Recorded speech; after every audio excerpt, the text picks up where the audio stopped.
नमस्कार, अरुणाचल समाचार में आपका स्वागत है। मैं हूं यारमता सिंह। आइए बुलेटिन में सबसे पहले देखते हैं मुख्य समाचार। प्रधानमंत्री नरेंद्र मोदी ने बच्चों को तकनीक के अत्यधिक बोझ से बचाने के लिए स्कूलों में हाइब्रिड सिस्टम अपनाने का किया आह्वान। कहा, राष्ट्रीय शिक्षा नीति 2020 के शुरू होने के बाद 2 वर्ष में पहुंच, समानता, समावेशन और गुणवत्ता की दिशा में की गई है अनेक पहल। आंगनबाड़ी केंद्रों के डेटाबेस को स्कूलों के डेटाबेस से एकीकृत करने का सुझाव। राज्य के खेल और युवा मामलों के मंत्री मामा नातुंग ने लोअर दिबांग वैली जिले के रोइंग में आगामी 26 मई से आयोजित होने वाले राज्य स्तरीय हंगपन दादा फुटबॉल और वॉलीबॉल प्रतियोगिता की तैयारियों का लिया जायजा। खेलो इंडिया के तहत रोइंग में निर्माणाधीन खेल परिसर की प्रगति पर व्यक्त किया संतोष। आज मनाया जा रहा है विश्व रेड क्रॉस दिवस। रेड क्रॉस की ओर से जरूरतमंद लोगों के लिए किए जा रहे कार्यों की प्रगति जागरूकता बनाने के उद्देश्य से औजूर मिशन नाहरलगुन में कार्यक्रम आयोजित। अरुणाचल के राज्यपाल, मुख्यमंत्री और उप मुख्यमंत्री ने विश्व रेड क्रॉस दिवस पर जरूरतमंद लोगों की सहायता करने की अपील।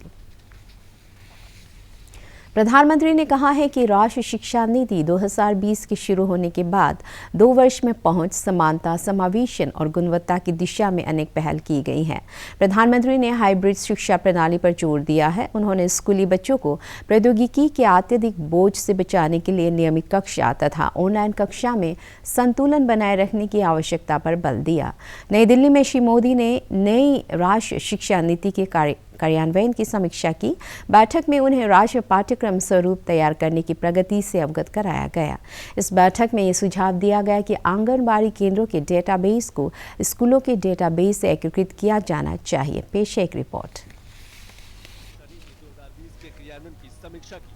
उन्होंने देखा कि एनईपी 2020 के लॉन्च होने के बाद से 2 वर्षों में लागू होने से नीति के तहत निर्धारित पहुंच, इक्विटी, समावेशिता और गुणवत्ता के उद्देश्यों को प्राप्त करने के लिए कई पहलों को शुरू किया गया है। स्कूली बच्चों को मुख्य धारा में वापस लाने के विशेष प्रयासों से लेकर उच्च शिक्षा में बहुप्रवेश और निकास की शुरुआत तक कई परिवर्तनकारी सुधार शुरू किए गए हैं, जो देश की प्रगति को परिभाषित और नेतृत्व करेंगे, क्योंकि देश ने अमृतकाल में प्रवेश किया है।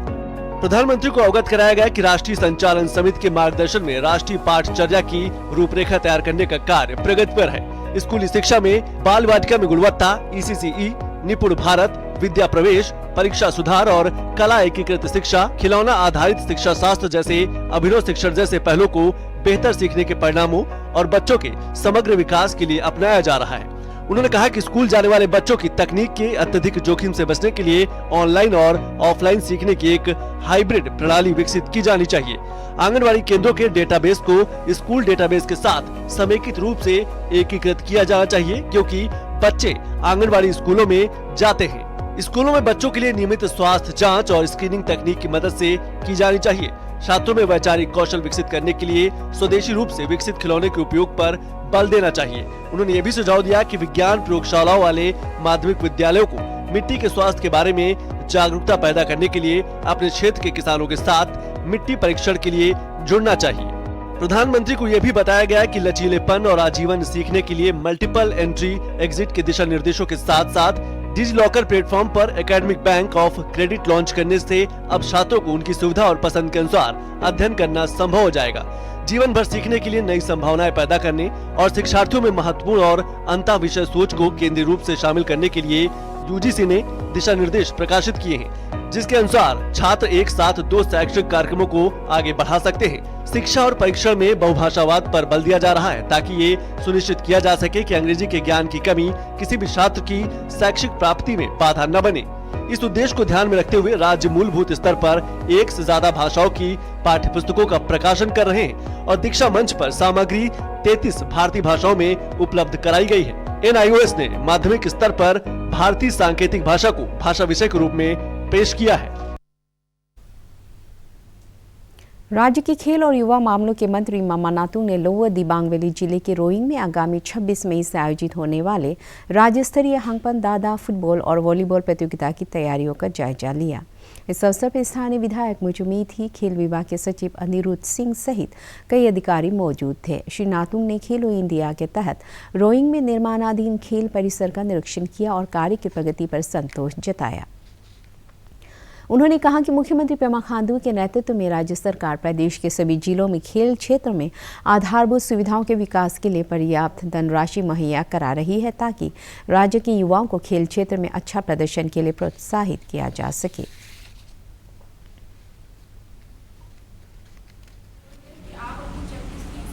अपना स्टेट में अरुणाचल में एक अपना सरकार का sports and youth affairs department का एक हंगपन दादा का जो हर प्रति साल को हम लोग इसको ऑर्गेनाइज करते हैं, तो जिसमें से हमारे यूथ्स लोग जो पिछले बाहर कॉन्स्टिट्यूंसी से हम लोग खेलने के लिए हम लोग मौका देते थे लास्ट कुछ सालों से। इस बार कोविड के चलते हम लोग इतना बड़ी संख्या में खिलाड़ी को नहीं बुला पाया और इस बार सरकार ने तय किया कि डिपार्टमेंट ने तय किया कि इस बार रोइंग में इस टूर्नामेंट को हम लोग को यहाँ करवाना है। और यह खेलो इंडिया का एक बहुत सुंदर सा मल्टीपर्पज स्टेडियम बनना है, उसको भी देख के आया, बहुत बढ़िया बनाया है, कंप्लीट होने वाला है। तो उसको प्रिपरेशन के लिए अभी मैडम के साथ मीटिंग किया और ऑनरेबल एमएलए के साथ मीटिंग हुआ हम लोग, और आगे बहुत ही अच्छा से यहाँ खेल होगा वॉलीबॉल फुटबॉल का, और लड़का लोग को अपना पूरा प्रदेश का युवा को जोड़ने का मिंगलाप करने के लिए सरकार ने तय किया कि हंगपन दादा टूर्नामेंट, हाँ, और इसी प्लेटफॉर्म के जरिए अच्छा खिलाड़ी को हम लोग चुनकर वॉलीबॉल में चाहे फुटबॉल में उसको चुन के फिर स्पोर्ट्स डिपार्टमेंट की तरफ से उसको हम लोग आगे के लिए ट्रेनिंग दिया जाएगा। ये बहुत बड़ा एक अच्छा प्लेटफॉर्म है। जो बहुत ही इम्पोर्टेंट महत्वपूर्ण जो टूर्नामेंट चलने वाला है हमारा हंगपन दादा, उसका जायजा लेने आया है। और मंत्री जी जब आता है यहाँ पर तो सबका जो सतर्क हो जाता है, सब अलर्ट हो जाता है और इनकरेजमेंट बहुत मिलता है। तो इसी तरीक़ा से हमारा प्रशासन ने पिछले 2 महीना से ऑलरेडी तय कर रहा है, ऑलरेडी सर्वे कर रहा है कहाँ किसको बिठाना है। मैंने भी डीसी मैडम के साथ बहुत बार गया 1-2 जगह पे जहाँ पे लोगों को प्लेयर्स को बिठाना है। तो everything is very well planned out. अभी जस्ट हम लोग इसको और बरकरार रखना है और बेटर करना है।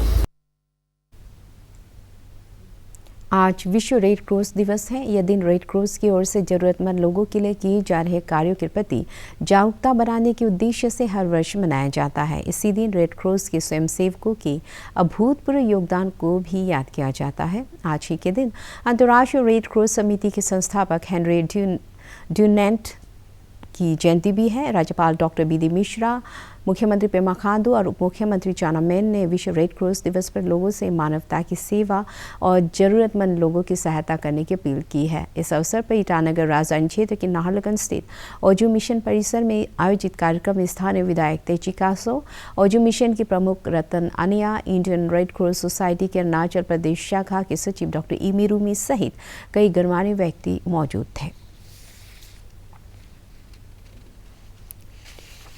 उम्मीद करता हूँ उन लोग जो है एक दिन अच्छा डॉक्टर बनेगा, अच्छा इंजीनियर बनेगा, अच्छा बिजनेसमैन बनेगा, अच्छा सोशल वर्कर बनेगा, अच्छा पॉलिटिशियन बनेगा।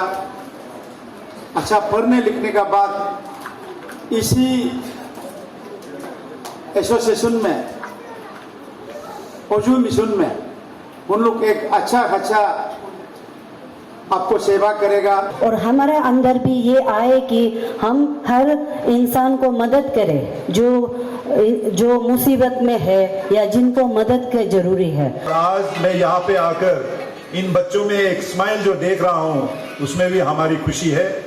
और ये इस साल का जो हम वर्ल्ड रेड क्रॉस डे यहाँ ओजू मिशन स्कूल पे मना रहा है, ये शायद इन बच्चों में भी एक खुशी लाए और उनमें एक ह्यूमैनिटी बढ़े। आज की तारीख दुनिया भर के लिए बेहद खास है। आज पूरी दुनिया में मातृ दिवस मनाया जा रहा है। इस दिवस को हर साल मई महीने के दूसरे रविवार को मनाया जाता है।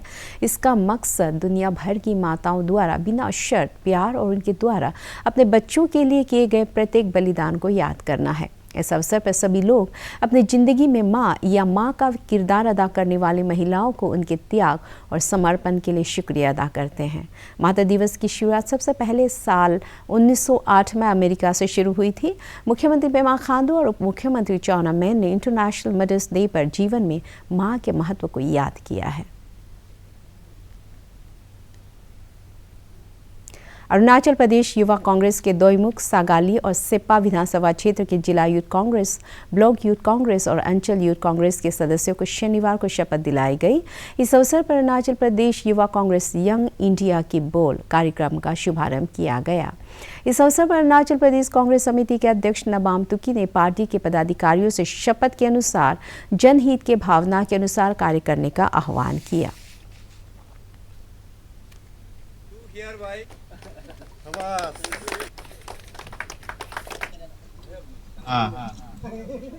हम समाज के लिए, समाज को सुधारने के लिए, समाज को अच्छा काम करने के लिए और देश को रक्षा करने के लिए, पार्टी का काम को और आगे बढ़ाने के लिए, पार्टी को मजबूत करने के लिए और पार्टी का सर्विस, टायरलेसनेस, सेल्फलेसनेस, किसी का बिना लालच, बिना लोभ, उसका हम काम करेंगे, उसका सेवा करेंगे। वो अपने शपथ ग्रहण में हया बार पढ़ लीजिएगा। कभी सुबह उठ के भी पढ़िए, शाम सोने से पहले भी पढ़िए, दिन को भी एक बार पढ़िए, उसके बाद जान लीजिए कि आप शपथ किस लिए खाया।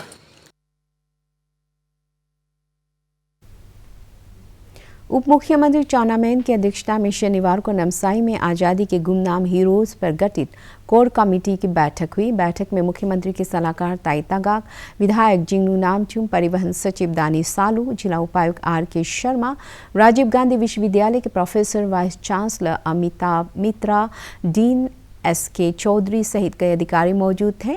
इस अवसर पर उप मुख्यमंत्री ने कहा कि राज्य सरकार आज़ादी के अमृत महोत्सव के तहत प्रदेश के चहुमुखी विकास के लिए मानव संसाधन के विकास पर जोर दे रही है और इसके लिए राजीव गांधी केंद्रीय विश्वविद्यालय और ट्रिम्स नाहरलगुन को पर्याप्त लॉजिस्टिक सहायता दी जा रही है। बैठक के दौरान आज़ादी के गुमनाम हीरोज के सम्मान में 15 दिवसीय महोत्सव आयोजित करने का निर्णय लिया गया है, जिसमें साहित्यिक और सांस्कृतिक कार्यक्रम भी शामिल होंगे।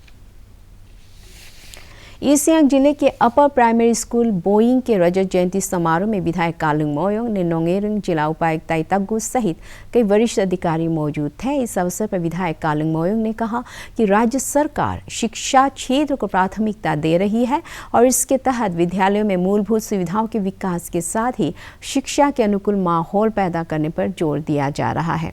अपने संबोधन में विधायक नोंगेरिंग ने समाज के सभी वर्गों से बच्चों को गुणवत्तापूर्ण शिक्षा सुनिश्चित करने के लिए सहयोग की अपील की।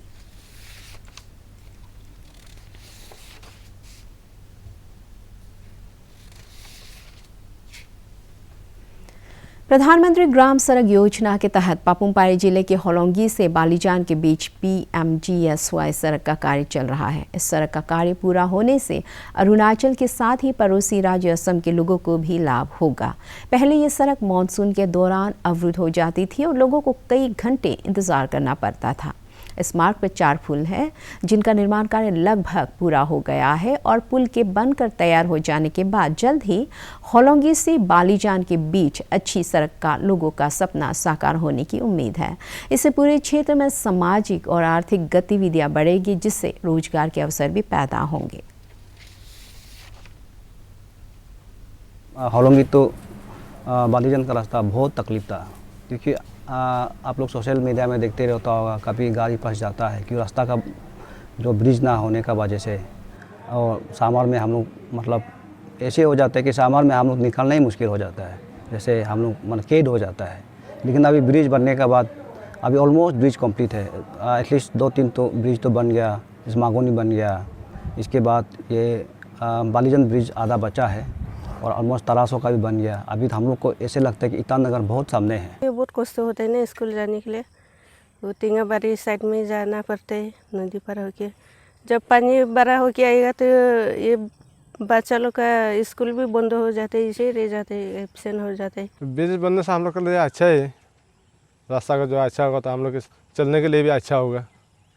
पहले तो बहुत तकलीफ था जाने के लिए, नदी से पानी। भारत का शानदार स्वाधीनता संघर्ष आधुनिक विश्व के महानतम संघर्षों में से एक है। दूरदर्शन समाचार द्वारा प्रसारित किए जा रहे आज़ादी का सफ़र में आज हम बात करेंगे स्वतंत्रता सेनानी अवध बिहारी के बारे में।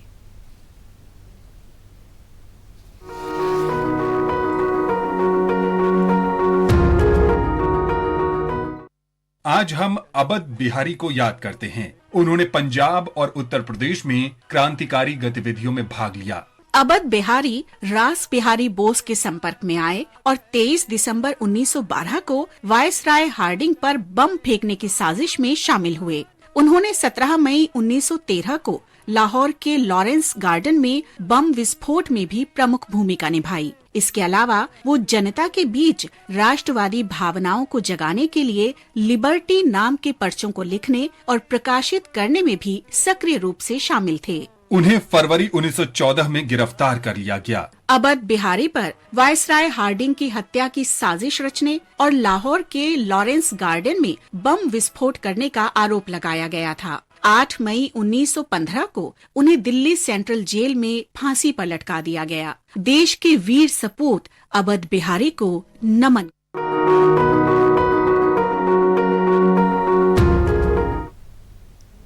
अरुणाचल समाचार के आज के अंक में इतना ही। जाने से पहले आप सभी से अनुरोध है कि कोविड-19 के दिशा निर्देशों का पालन करें।